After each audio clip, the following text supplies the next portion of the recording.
Walk into a crowded room, and the input is immediate.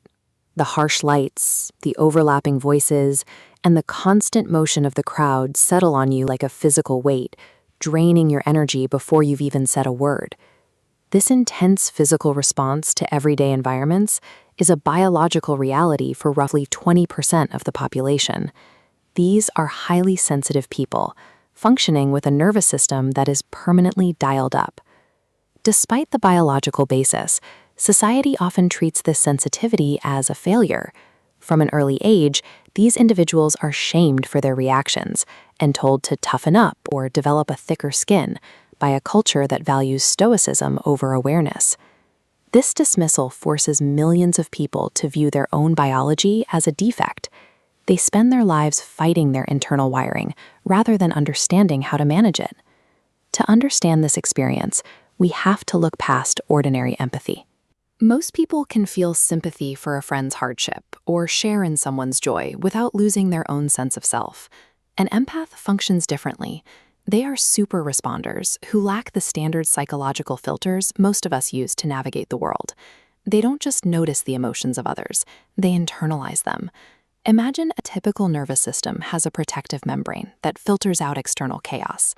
An empath effectively lacks this barrier, allowing the stress, pain, or excitement of those around them to pass directly into their own body. This lack of a filter results in a constant state of sensory overload. The body becomes a sponge for external data, leading to chronic exhaustion, sudden bouts of anxiety, and a persistent need to retreat from the world to find balance. Thriving as an empath requires accepting a difficult biological reality.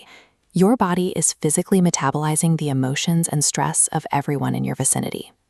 There is a physical basis for this level of absorption. It begins with mirror neurons, specialized brain cells responsible for human compassion and imitation. In empaths, these neurons appear to be hyperresponsive. When they witness someone else's fear or pain, their nervous system replicates those exact signals, creating a physical echo within their own body. Brain chemistry also plays a role. Introverted empaths tend to have a high sensitivity to dopamine. This means their system reaches maximum capacity with very little stimulation compared to someone who craves the rush of a large social gathering. Because they fill up so quickly, they find their balance in quiet, low-input activities.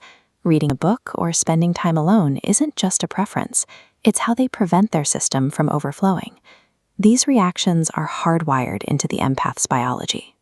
Their struggle with crowds or loud environments isn't a psychological weakness, it is a physiological limit on how much data their brain can process at once. This wiring makes empaths highly vulnerable to emotional contagion.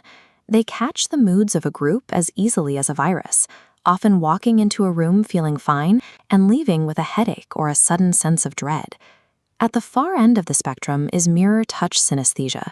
People with this condition experience the physical sensations of others, a touch on the arm or a sudden sharp pain, as if those events were happening to their own bodies. While it sounds like science fiction, synesthesia is a documented neurological pairing of the senses, experienced by figures throughout history, including Isaac Newton. Without healthy boundaries, empaths often turn to destructive methods to numb the noise. They may isolate themselves completely, or use food and substances to create a physical layer of armor between themselves and the world's energy. When left unmanaged, this innate capacity for connection becomes a liability, turning the individual into a self-destructive sponge for the world's distress. Relying on numbing behaviors creates a secondary problem. It kills the positive aspects of sensitivity along with the pain. To stay healthy, an empath must learn to build a conscious membrane. This starts with practical logistics, like taking a separate car to social events. Having a guaranteed exit strategy prevents the panic that sets in when you feel trapped in a high-stimulation environment. It also requires negotiating personal space at home. Empaths often need a room to themselves, or even separate sleeping arrangements, to ensure they aren't constantly absorbing their partner's physical and emotional states. They are the essential structural supports required to maintain a functional emotional baseline. Once these boundaries are established, the constant threat of sensory overload recedes. This allows an empath's sensitivities to become a functional tool for navigating the world, rather than a source of exhaustion. In this protected state, the empath gains access to distinct advantages: a highly developed intuition, a deep capacity for creativity, and a unique resonance with the natural world. This capacity for empathy is what the Dalai Lama identifies as the source of our most precious human qualities. It is a vital trait for leadership and building genuine connection in a fragmented society. Living with this level of sensitivity in a coarse world is a significant challenge, but when managed with care, it offers a depth of human connection that is as rare as it is necessary.